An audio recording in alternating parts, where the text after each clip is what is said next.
Hi friends, ನಾನಿವತ್ತು ನಿಮಗೆ Malnad style ಕೆಸುವಿನ ಸೊಪ್ಪಿನಲ್ಲಿ ಪತ್ರೊಡೆ ಹೇಗೆ ಮಾಡೋದು ಅಂತ ತೋರಿಸ್ತಾ ಇದ್ದೀನಿ.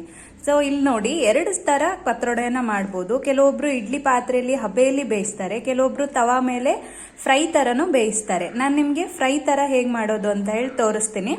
ಊಟಕ್ಕೆ ಸೈಡ್ಸಿಗೆ ನಾನು ಇದಕ್ಕೆ ಏನೇನು ಹಾಕೊಂಡಿದ್ದೀನಿ ಅಂದ್ರೆ ಕಡಲೆಬೇಳೆ, ಅಕ್ಕಿ, ಸ್ವಲ್ಪ ತೊಗರಿ ಬೇಳೆ, ಜೀರಿಗೆ, ನಂತರ ಬೇವಿನ ಸೊಪ್ಪು ಎಲ್ಲಾನು ಸ್ವಲ್ಪ ಏನ್ ಮಾಡ್ಕೋಬೇಕು, ಹುರ್ಕೋಬೇಕು. ಬೆಳ್ಳುಳ್ಳಿ ಕೂಡ ನೀವು ಹುರ್ಕೋಬಹುದು. ಹುರ್ಕೊಂಡು ಹಾಕಿದ್ರೆ ತುಂಬಾ ಟೇಸ್ಟಿ ಆಗಿರುತ್ತೆ. ಆ ನಂತರ ಇದಕ್ಕೆ ಕಾಯಿ, ಅರಿಶಿಣದ ಪುಡಿ, ಖಾರದ ಪುಡಿ, ಸಾಂಬಾರ್ ಪುಡಿ ಅಂದ್ರೆ ಧನಿಯಾ ಪುಡಿ, ಹುಣಸೆ ಹಣ್ಣು ಎಲ್ಲದನ್ನು ಹಾಕಿ ಮಿಕ್ಸಿ ಮಾಡ್ಕೋಬೇಕು.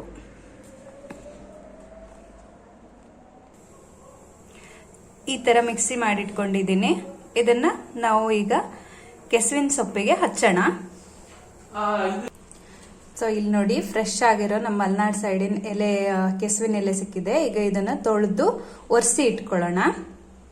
ನೋಡಿ, ಹೀಗೆ ಎಲೆಗೆಲ್ಲ ಚೆನ್ನಾಗಿ ಹಚ್ಕೋಬೇಕು. ಪೂರ್ತಿಯಾಗಿ ಇದನ್ನ ತಗೊಂಡು ನೀಟಾಗಿ ಹೀಗೆಲ್ಲ ಹಚ್ಕೊಡಿ.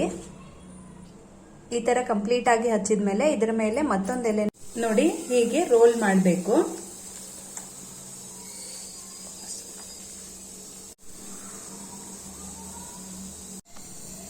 ಈ ತರ ರೌಂಡ್ ರೌಂಡ್ ಕಟ್ ಮಾಡಿ ಇಟ್ಕೋಬೇಕು. ಮಾಡ್ಕೊಂತೀರೋ ಅಥವಾ ದಪ್ಪದಾಗ ಮಾಡ್ಕೋತೀರೋ ಅದು ನಿಮಗೆ ಬಿಟ್ಟಿರೋದು. ಈ ತರ ತವಾ ಮೇಲೆ ಫ್ರೈ ಮಾಡ್ಲಿಕ್ಕೆ ಇಡಿ, ಒಂದೊಂದಾಗಿ ಚೆನ್ನಾಗಿರುತ್ತೆ. ಈ ತರ ಮತ್ತೆ ಮೇಲ್ಗಡೆ ಎಣ್ಣೆ ಹಾಕಿ ಮತ್ತೆ ಇದನ್ನ ಸ್ವಲ್ಪ ಏನಾದರೂ ಲಿಡ್ ಅನ್ನ ಮುಚ್ಚಿಬಿಟ್ಟು ಸ್ವಲ್ಪ ಬೇಯಿಸ್ಕೊಳ್ಳಿ. ನೋಡಿ, ಫಿಶ್ ಫ್ರೈ ತರನೇ ಇದನ್ನ ಮಡಚಿ ಹಾಕಬೇಕು. ಎರಡು ಕಡೆ ಉಲ್ಟಾ ತಿರ್ಸಿ ಮತ್ತೆ ಸ್ವಲ್ಪ ಎಣ್ಣೆ ಹಾಕಿ ಮತ್ತೆ ಇದನ್ನ ಎರಡು ಹಿಂದ್ಗಡೆನೂ ಏನ್ ಮಾಡಬೇಕು, ಬೇಯಿಸ್ಬೇಕು ಚೆನ್ನಾಗಿ. ನೋಡಿ ಫ್ರೆಂಡ್ಸ್, ಎಷ್ಟು ಚೆನ್ನಾಗಿ ಫ್ರೈ ತರನೇ ಆಗಿದೆ ಅಲ್ವಾ? ಸೊ ಇದನ್ನ ನಾವು ಊಟಕ್ಕೆ ಹಾಕೊಂಡೆಲ್ಲ ಏನ್ ಮಾಡ್ಬೋದು, ಸೈಡ್ಸಿಗೆ ತಿನ್ಬೋದು. ಸೊ ಫ್ರೆಂಡ್ಸ್, ನಿಮಗೆ ಇದು ಲೈಕ್ ಆಗಿದೆ ಅಂತ ಅನ್ಕೊಂತೀನಿ. ಒಂದ್ಸಲ ಮಾಡಿ ನೋಡಿ, ತುಂಬಾ ಚೆನ್ನಾಗಿರುತ್ತೆ.